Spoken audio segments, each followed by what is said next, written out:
Jadi kalau mau makan Bika Ambon yang baru dikeluarkan dari kulkas, dibiarkan suhu ruangan dulu atau diangetin. Saya masukin kulkas, seenggaknya saya jujur dan minta maaf. Nggak kayak ada kecoa dibilang koran dan nggak minta maaf. Code Blue dan sejenisnya dilarang masuk. Hi everyone, I'm Mr. Kim and welcome back to my YouTube channel. Guys yang lagi nonton, how are you today? Apakah dalam kondisi yang baik saja? Atau mungkin sebaliknya ya, apapun yang terjadi, kalian jangan menyerah ya guys. Ayo dong semangat, fighting. Well, dalam video kali ini tuh kita bakal bahas tentang hal yang lagi rame banget diperbincangkan di kalangan netizen Indonesia. Dan topik kali ini tuh adalah tentang seputar food blogger guys. Tapi sebelum itu, di sini aku mau ngasih saran buat kalian yang juga sama nih kayak aku, pencinta kopi dan juga pecinta teh. Supaya gigi kalian nggak kuning nih, coba deh pasta giginya Zakt. Kurang lebih seminggu aku pakai ini, noda kuning di gigi tuh mulai memudar teman-teman.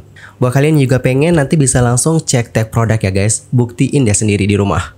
Alright, sekian aja dan sekarang kita akan lanjut ke topik pembahasannya. Seperti yang sudah kita singgung tadi, kali ini tuh kita bakal bahas tentang topik seputar food blogger nih guys. Ada dua topik ya yang akan kita bahas. Yang pertama itu adalah tentang Niki Tirta dan juga Tashi. Dan yang kedua itu adalah tentang Code Blue. Untuk pertama kita bahas dulu tentang bagaimana drama yang terjadi antara Niki Tirta dan juga Tashi. Yang mana untuk hal ini itu masih berhubungan dengan Bika Ambon. Nah, dalam video yang sudah kita bahas sebelumnya, mungkin kalian bisa nonton full untuk tahu gimana kronologi lengkapnya. Jadi singkatnya ya teman-teman, sebelumnya untuk Tashi itu sempat nih nge-review Bika Ambonnya Cimehong. Dan salah satu yang dibahas oleh Tashi adalah tentang teksturnya yang disebut kayak keras gitu. Nah, pada akhirnya ya, hal ini pun lantas menuai pro kontra dari kalangan netizen. Beberapa mempertanyakan mengapa ya Bika Ambonnya itu terlihat keras nih. Karena yang mereka terima Bika Ambonnya Cimehong tidak seperti itu. Terus ada yang berspekulasi bahwa mungkin itu dikarenakan Bika Ambonnya dimasukkan ke dalam kulkas. Dan menurut mereka, jika Bika Ambon udah dimasukkan ke dalam kulkas, sudah seharusnya untuk dipanaskan atau dihangatkan terlebih dahulu. Entah itu dikukus ataupun menggunakan microwave. Dan tidak hanya itu saja, ada juga yang menyoroti tentang bagaimana Bika Ambon yang dipakai untuk membandingkan dengan Bika Ambonnya Cimehong. Bahkan ada juga tudingan bahwa Tashi itu seperti di-endorse oleh Bika Ambon tersebut, atau Bika Ambon yang digunakan untuk dibandingkan dengan punyanya Cimehong. Tapi untuk masalah ini sudah diklarifikasi ya guys oleh Tashi, di mana Tashi mengatakan bahwa dia itu nggak di-endorse sama sekali ketika melakukan perbandingan terhadap Bika Ambon tersebut. Dan tidak hanya Tashi saja, tapi untuk pihak brand itu juga sudah memberikan klarifikasi. Selain itu, Tashi juga menegaskan, baik Bika Ambon punyanya Cimehong ataupun punya brand yang satu ini, itu sama-sama dimasukkan ke dalam kulkas dalam kurun waktu yang sama. Dan kedua Bika Ambon tersebut juga sudah didiamkan dulu di suhu ruang. Dan meskipun demikian, yang satunya ataupun yang punya orang lain ini, itu tetap empuk-empuk aja gitu. Tashi juga mengatakan bahwa selama ini dia beli Bika Ambon, dia kulkasin memang. Tapi nggak ada yang sekeras kemarin, yang dia beli di punyanya Cimehong. Tashi juga menjelaskan alasan kenapa dia itu tidak menghangatkan dulu atau tidak memanaskan dahulu Bika Ambonnya. Hal itu lantaran dia itu tidak mau nanti dibilang buka packaging sebelum di-review. Takutnya nanti dia itu dibilang memasukkan binatang. Begitu guys.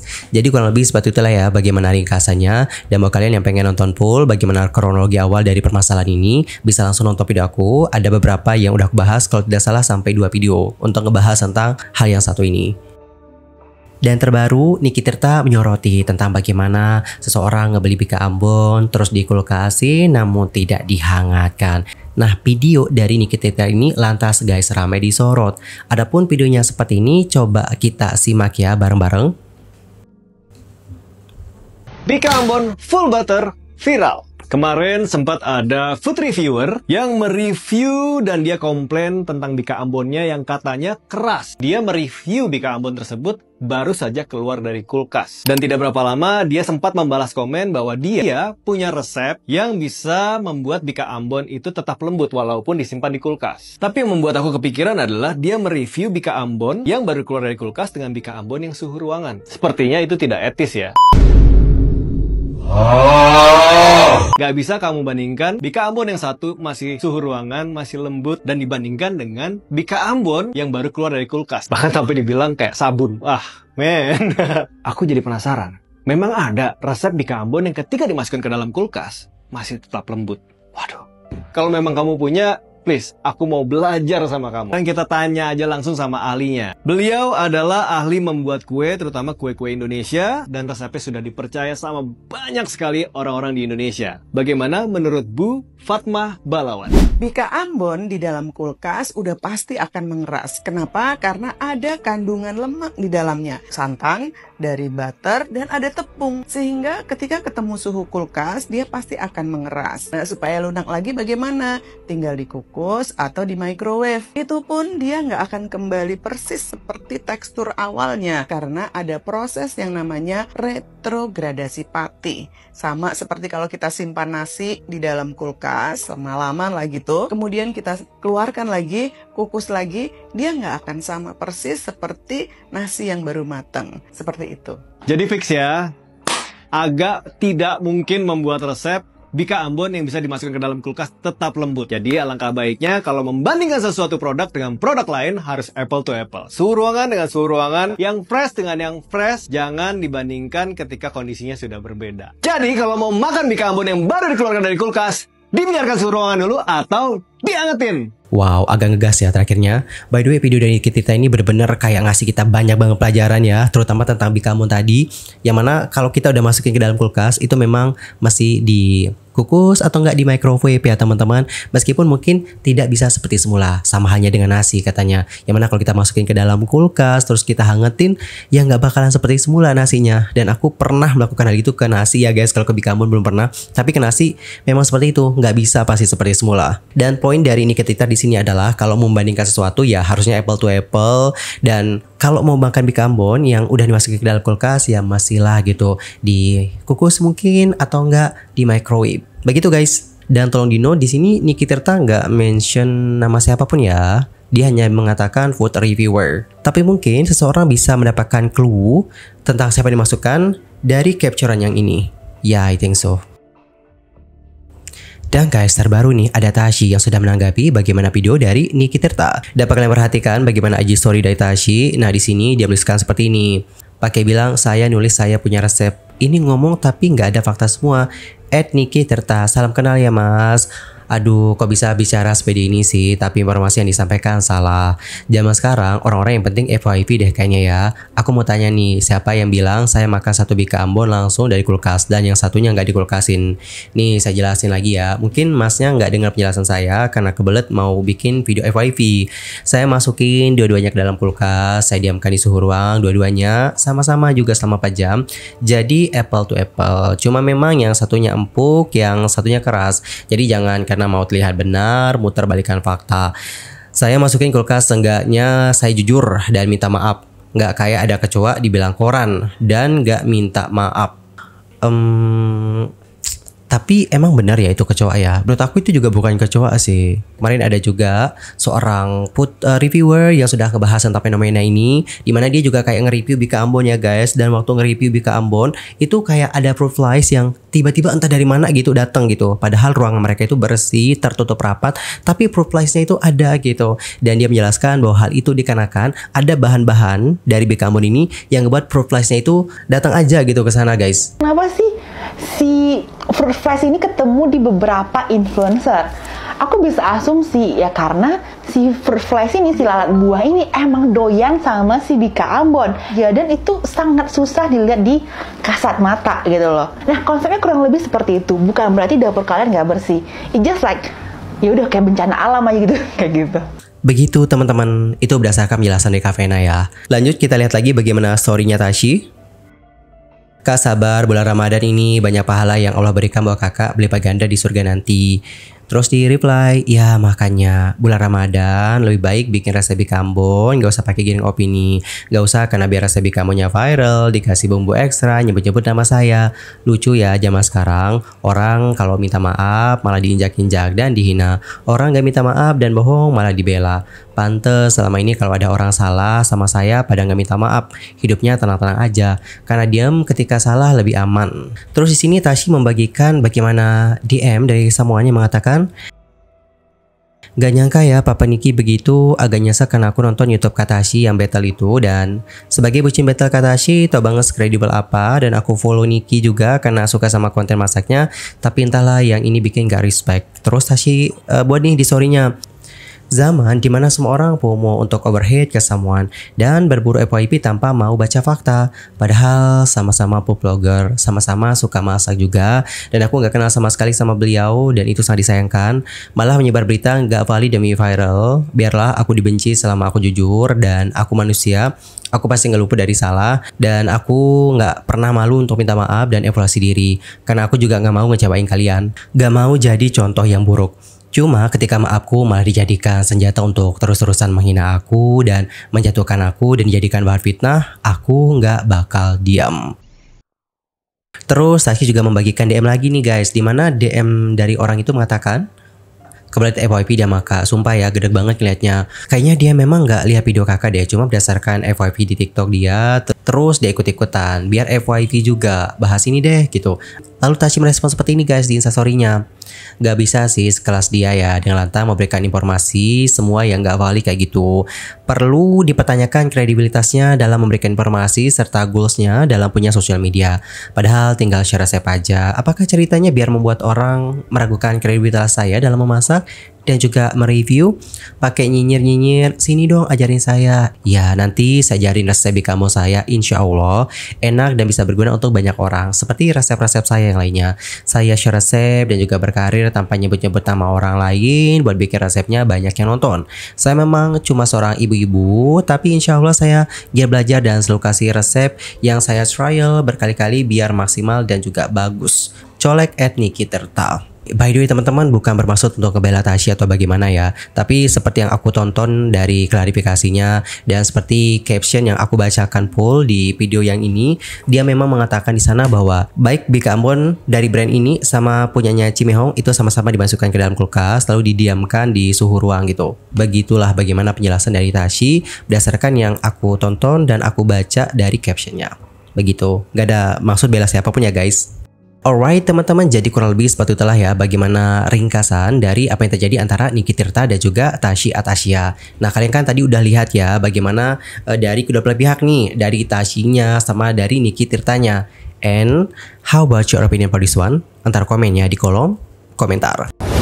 Dan lanjut kita masuk ke informasi berikutnya, kita bakal bahas tentang Code Blue. Yang mana untuk beberapa pegiat usaha nih guys ya, pegiat usaha makan itu sudah menerapkan aturan nih, menerapkan larangan gitu untuk Code Blue dan juga yang sama seperti Code Blue itu dilarang masuk ke tempat usaha mereka. Dan hal ini dikarenakan apa yang terjadi beberapa waktu yang lalu ya guys. Karena aku juga takut ngomong ya, kan ini juga masalahnya bukan masalah yang sepele gitu ya. Aku saranin buat kalian nonton aja video fullnya yang ini. Oke, ada 2 video yang aku buat. Kalau video yang kedua itu kita mendengarkan gitu bagaimana dari sisi istrinya Code Blue. Jadi kalian bisa dengerin deh guys ya. Kalian bisa simak bagaimana kronologi awal mula permasalahan tersebut. Nah, imbas dari masalah itu adalah sekarang ini Code Blue itu seperti kayak di-ban gitu loh oleh beberapa pemilik tempat usaha makan agar Code Blue itu nggak diizinkan masuk gitu ke tempat usaha makan mereka. Salah satunya adalah seperti yang dibagikan oleh Gastronusa, yang mana ini tuh adalah postingan dari Willy_Sidewalk. Di sana dapat kita lihat ya guys, ada fotonya Code Blue, habis itu ditambah dengan emoticon band. Dan di sini mereka menuliskan Code Blue dan sejenisnya dilarang masuk. Kemudian ada lagi nih teman-teman tempat lainnya yang juga melakukan hal tersebut. Salah satunya adalah yang ini, dimana di sini mereka mengatakan bahwa untuk Code Blue dan sejenisnya dilarang masuk, sama ya berarti. Kemudian di sini ada juga Kak si hoodie kuning nih teman-teman. Jadi untuk Kak si hoodie kuning ini juga punya tempat usaha makan seperti itu, dan di tempat usahanya ia juga menerapkan aturan seperti itu. Dalam video yang dibagikan, Kak si hoodie kuning mengatakan seperti ini. Tutorial bagaimana menghadapi kreator-kreator nakal sejenis Code Blue, karena gue yakin banyak ya kan yang mengikuti jejaknya Code Blue. Ini contoh yang gue buat. Gue hanya buat ukuran kertas A4 ya guys ya. Di sini sudah jelas-jelas terpampang nyata. Tidak menerima mantan dan sejenis Code Blue. Dilarang memotret dan merekam tanpa izin. Warung kami diawasi CCTV. Kedapatan membawa kecoa, belatung, ulat, pecahan kaca, mur, karatan dan sejenisnya. Beresiko diarak keliling pasar Santa dan diviralkan. Karena apabila tiba-tiba ada postingan dari orang yang mana kalian tidak berkenan dengan postingan itu, maka kalian bisa melaporkan ke polisi, Undang-Undang ITE, karena kalian sudah jelas bilang di situ dilarang mengambil foto, video tanpa izin, seperti itu. Tapi ya kalau menurut gua, kalau orang itu sudah meminta izin, karena ada beberapa konten kreator yang makan di warung gua dan mereka tuh minta izin untuk ngeliput gitu loh. Dan gua dengan senang hati gitu kan ya. Maksud gua kalau orang udah minta izin itu kayaknya jarang deh ada yang bad intention. Beneran, kebanyakan yang bad intention itu tuh biasanya mereka akan pesan melalui GoFood, kemudian tiba-tiba menunjukkan kalau ada kecoa Jerman di dalam makanan kita, yang mana seumur-umur kita buka tempat itu nggak pernah ada. Bahkan kalau bisa dimasukin kecoa Madagaskar, dimasukin kecoa Madagaskar. Cuman kan ya nggak masuk akal ya kalau dimasukin kecoa Madagaskar. Oleh karena itu pentingnya adanya CCTV di lapak, venue atau warung kalian, yang mana bisa melihat orang-orang yang makan dan pastinya melihat juga ketika makanan tersebut disiapkan gitu. Jadi tidak ada yang namanya fitnah di antara kita. Jadi jelas buktinya ada, terpampang nyata. Bener banget sih, setuju sama opini kakaknya. Jadi untuk para pemilik usaha tempat makan nih, kalian mungkin mulai dari sekarang gitu ya kan, bisa meletakkan CCTV di segala area. Jadi misal nih ya, kalau ada yang tidak diinginkan, ada konsumen yang mengaku, oh saya dapetin kecoa nih di tempat makan saya gitu, atau di makanan saya. Nanti bisa dilihat nih guys, dari mana datangnya kecoa tersebut. Ya, ada bukti nyatanya begitu. Ini bisa dimasukkan nih. By the way, sekedar untuk informasi tambahan, sebelumnya itu beredar sebuah seruan gitu untuk melakukan pemboikotan terhadap oknum food reviewer. Jadi seperti yang dibagikan di sosial media, ya salah satunya adalah oleh Gastronusa. Di sini ada foto dari Code Blue terpampang nyata ya teman-teman di poster tersebut. Lalu dalam poster itu mereka mengatakan seperti ini. Tempat ini bukanlah objek bagi untuk oknum food reviewer untuk pertama mencari viewer dan juga engagement dengan dramatisasi di sosial media, kemudian mencari keuntungan pribadi dengan menekan tempat usaha, dan sok-sokan menjadi food consultant atau inspektur kebersihan. Untuk oknum food reviewer dengan 3 intensi tersebut, silahkan mencari tempat lain. Lalu di bagian caption, akun itu menuliskan seperti ini guys. Boykot oknum food reviewer. Buat resto yang menolak kehadiran oknum food reviewer, boleh pasang ini di tempat masing-masing. Bisnis lagi lesu, kita nggak butuh masalah tambahan. By the way, ngomong-ngomong soal aturan food reviewer masuk ke sebuah tempat makan, sebenarnya ini tuh juga pernah loh guys terjadi di Korea. Jadi di Korea itu ada sebuah istilah zona tanpa tuber. Tuber itu maksudnya merujuk kepada streamer, YouTuber, pokoknya seperti itu guys. Jadi nih guys, adanya sejumlah insiden bermasalah telah menyebabkan beberapa restoran di Korea itu mulai nge-ban YouTuber dan juga streamer dari restoran mereka. Pemilik restoran melaporkan banyak insiden perkelahian yang disebabkan oleh pelanggan restoran yang disertakan dalam siaran YouTuber atau streamer. Padahal mereka itu nggak ingin tampil dalam video tersebut. Selain itu nih, pemilik resto juga merasa terganggu dengan pemasangan berbagai peralatan oleh para YouTuber seperti pencahayaannya, kamera, dan lain-lain. Bahkan ada juga yang seperti menjatuhkan furniture serta barang-barang lain yang ada di restoran tersebut. Nah, secara keseluruhan ya guys, hal ini tuh dianggap mengganggu kemampuan pelanggan untuk makan dan akhirnya menyebabkan beberapa restoran mulai melarang streaming dan juga video di restoran mereka untuk selamanya dan memasang tanda yang mengatakan bahwa restoran ini adalah zona dilarang YouTube.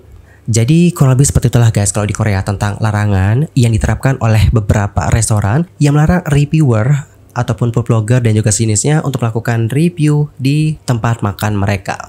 Dan gimana pendapat kalian akan hal yang satu ini? Apakah kalian setuju akan hal tersebut? Entar komennya di kolom komentar.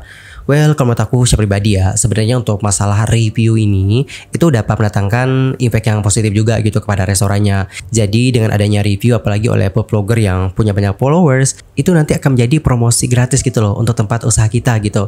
Namun meskipun demikian, kita juga tidak bisa menutup mata guys ya tentang beberapa hal yang terjadi beberapa bulan terakhir. Jadi dikarenakan mereka mengatakan jujur nih ketika melakukan review itu ada beberapa hal yang negatif tentang restoran kita juga dimasukkan gitu loh ke dalam konten mereka. Dan terkadang hal negatif ini juga dapat berimpak buruk terhadap perusahaan tersebut atau ke tempat makan itu. Dan mungkin ini tuh bisa menjadi pro kontra juga sih di kalangan netizen ya. Nanti ada yang berpendapat, oh emang nggak boleh ya kita itu nampilin hal-hal yang emang kita temui gitu, hal-hal negatifnya gitu. Kita nemuin misalnya ada rambut jatuh, terus mungkin ada hewan-hewani, serangga-seranggaan, emang nggak boleh ya kita tampilin seperti itu. Tapi di sisi lain ada juga yang berpendapat bahwa seharusnya mereka itu nggak ngeposting hal-hal seperti itu gitu. Ingat guys, ada pepatah yang mengatakan nilas titik rusak susu sebelanga. itulah hal yang juga dapat terjadi dalam kasus-kasus seperti ini.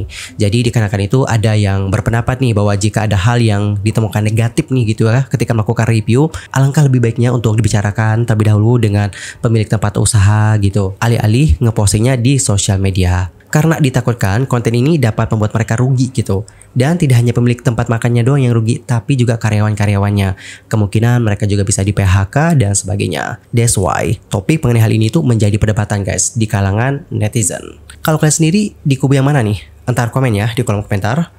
Anyway, cukup sekian aja untuk hari ini. Aku Yusuf Pamit dan aku mohon maaf kalau ada kesalahan, baik itu dalam ucapan, sikap, tindakan, dan mungkin ada kesalahan formasi, mohon koreksinya. Dan buat kalian nih yang pengen rambutnya itu halus, lembut gitu ya, supaya pasangan kalian juga enak gitu waktu ngelus rambut kalian. Nih guys, cobain produk hair care ini. Ini juga aku pakai, makanya aku bisa bilang gini.